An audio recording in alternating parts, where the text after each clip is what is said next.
राजा ने यहूदा और यरूशलेम के सब पुरनियों को अपने पास इकट्ठा बुलवाया।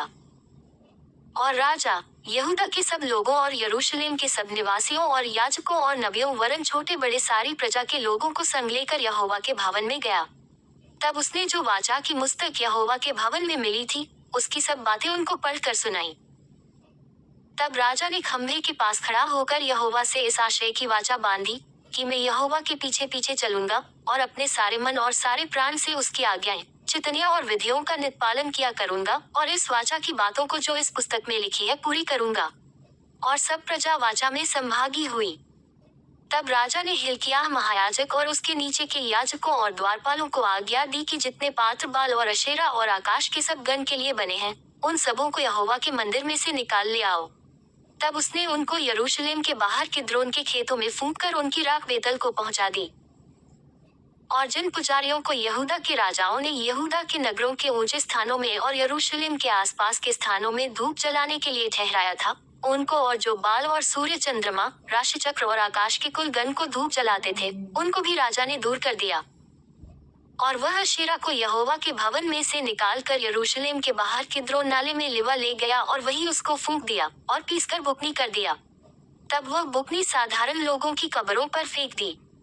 फिर पुरुषगामियों के घर जो यहोवा के भवन में थे, जहाँ स्त्रियां अशेरा के लिए पर्दे बुना करती थी, उनको उसने ढा दिया। और उसने यहूदा के सब नगरों से याजकों को बुलवाकर गेबा से बेरशेबा तक के उन ऊंचे स्थानों को, जहाँ उन याजकों ने धूप जलाया था, अशुद्ध कर दिया। और फाटकों के ऊंचे स्थान अर्थात जो स्थान नगर के यहोशू नाम हाकिम के फाटक पर थे और नगर के फाटक के भीतर जाने वाले की बाएं ओर थे, उनको उसने ढा दिया। तो भी ऊंचे स्थानों के याजक यरूशलेम में यहोवा की वेदी के पास न आए, वे अख़मीरी रोटी अपने भाइयों के साथ खाते थे। फिर उसने तोपेत को जो हिन्नोम वंशियों की तराई में था, अशुद्ध कर दिया, ताकि कोई अपने बेटे व बेटी को मोलोक के लिए आग में होम करके न चढ़ाए। और जो घोड़े यहूदा के राजाओं ने सूर्य को अर्पण करके यहोवा के भवन के द्वार पर नतन में एक नाम खोजे की बाहर की कोठरी में रखे थे, उनको उसने दूर किया और सूर्य के रथों को आग में फूंक दिया। और आहाज की अटारी की छत पर जो वेदियां यहूदा के राजाओं की बनाई हुई थी और जो वेदियां मनश्शे ने यहोवा के भवन के दोनों आंगनों में बनाई थी, उनको राजा ने ढाकर पीस डाला और उनकी बुकनी किद्रोन नाले में फेंक दी। और जो ऊंचे स्थान इसराइल के राजा सुलेमान ने यरूशलेम की पूर्व ओर और विकारी नाम पहाड़ी की दक्षिण अलंग, अश्तोरेत नाम सीदोनियों की घिनौनी देवी और कमोश नाम मोआबियों के घिनौने देवता और मिल्कोम नाम अम्मोनियों के घिनौने देवता के लिए बनवाए थे, उनको राजा ने शुद्ध कर दिया। और उसने लाठों को तोड़ दिया और अशेरों को काट डाला और उनके स्थान मनुष्यों की हड्डियों से भर दिए। फिर बेतल में जो वेदी थी और जो ऊंचा स्थान नबात के पुत्र यारोबाम ने बनाया था, जिसने इसराइल से पाप कराया था, उस वेदी और उस ऊंचे स्थान को उसने ढा दिया और ऊंचे स्थान को फूंक कर बुकनी कर दिया और अशेरा को फूंक दिया। और योशिय्याह ने फिरकर वहां के पहाड़ की कब्रों को देखा और लोगों को भेजकर उन कब्रों से हड्डियां निकलवा दी और वेदी पर जलवाकर उसको अशुद्ध किया। ये यहोवा के उस वचन के अनुसार हुआ जो परमेश्वर के उस भक्त ने पुकार कर कहा था, जिसने इन्हीं बातों की चर्चा की थी। तब उसने पूछा, जो खंभा मुझे दिखाई पड़ता है वह क्या है?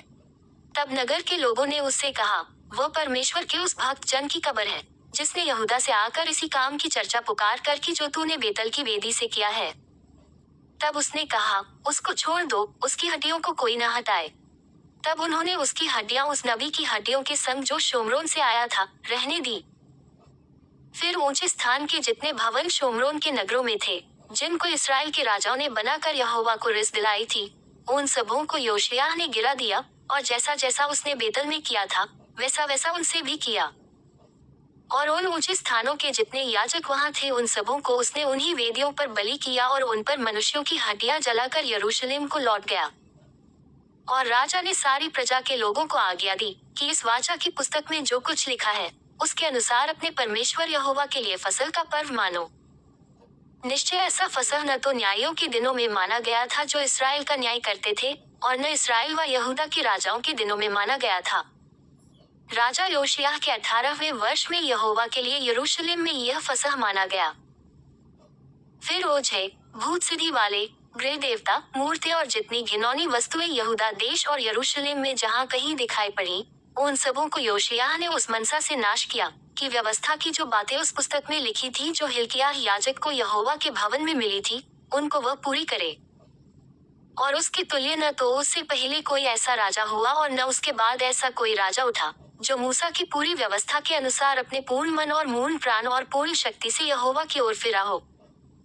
तो भी यहोवा का भड़का हुआ बड़ा कोप शांत न हुआ, जो इस कारण से यहूदा पर भड़का था, कि मनुष्य ने यहोवा को क्रोध पर क्रोध दिलाया था। और यहोवा ने कहा था, जैसे मैंने इस्राएल को अपने सामने से दूर किया, वैसे ही यहूदा को भी दूर करूंगा, और इस यरूशलेम नगर से जिसे मैंने चुना और इस भवन से जिसके विषय मैंने कहा कि यह मेरे नाम का निवास होगा, मैं हाथ उठाऊंगा। योशिय्याह के और सब काम जो उसने किए, वह क्या यहूदा के राजाओं के इतिहास की पुस्तक में नहीं लिखे हैं? उसके दिनों में फिरौन नको नाम मिस्र का राजा अश्शूर के राजा के विरुद्ध परात महान तक गया, तो योशिय्याह राजा भी उसका सामना करने को गया, और उसने उसको देखते ही मगिद्दो में मार डाला। तब उसके कर्मचारियों ने उसकी लोथ एक रथ पर रख मगिद्दो से ले जाकर यरूशलेम को पहुंचाए और उसकी निज कब्र में रख दी। तब साधारण लोगों ने योशिय्याह के पुत्र यहोआहाज को लेकर उसका अभिषेक करके उसके पिता के स्थान पर राजा नियुक्त किया। जब यहोआहाज राज्य करने लगा, तब वह 23 वर्ष का था, और 3 महीने तक यरूशलेम में राज्य करता रहा, और उसकी माता का नाम हमूतल था, जो लिब्नावासी यिर्मयाह की बेटी थी। उसने ठीक अपने पुरखाओं की नाई वही किया, जो यहोवा की दृष्टि में बुरा है। उसको फिरौन नको ने हमात देश के रिबला नगर में बांध रखा, ताकि वही यरूशलेम में राज्य न करने पाए। फिर उसने देश पर 100 किकार चांदी और किकार भर सोना जुर्माना किया। तब फिरौन नको ने योशिय्याह के पुत्र एलयाकीम को उसके पिता योशिय्याह के स्थान पर राजा नियुक्त किया, और उसका नाम बदलकर यहोयाकीम रखा, और यहोआहाज को ले गया। सो यहोआहाज मिस्र में जाकर वहीं मर गया। यहोयाकीम ने फिरौन को वह चांदी और सोना तो दिया, परंतु देश पर इसलिए कर लगाया कि फिरौन की आज्ञा के अनुसार उसे दे सके, अर्थात देश के सब लोगों से जितना जिस पर लगान लगा, उतनी चांदी और सोना उसे फिरौन नको को देने के लिए ले लिया। जब यहोयाकीम राज्य करने लगा, तब वह 25 वर्ष का था, और 11 वर्ष तक यरूशलेम में राज्य करता रहा, और उसकी माता का नाम जबीदा था, जो रूमावासी अदायाह की बेटी थी। उसने ठीक अपने पुरखाओं की नाई वह किया जो यहोवा की दृष्टि में बुरा है।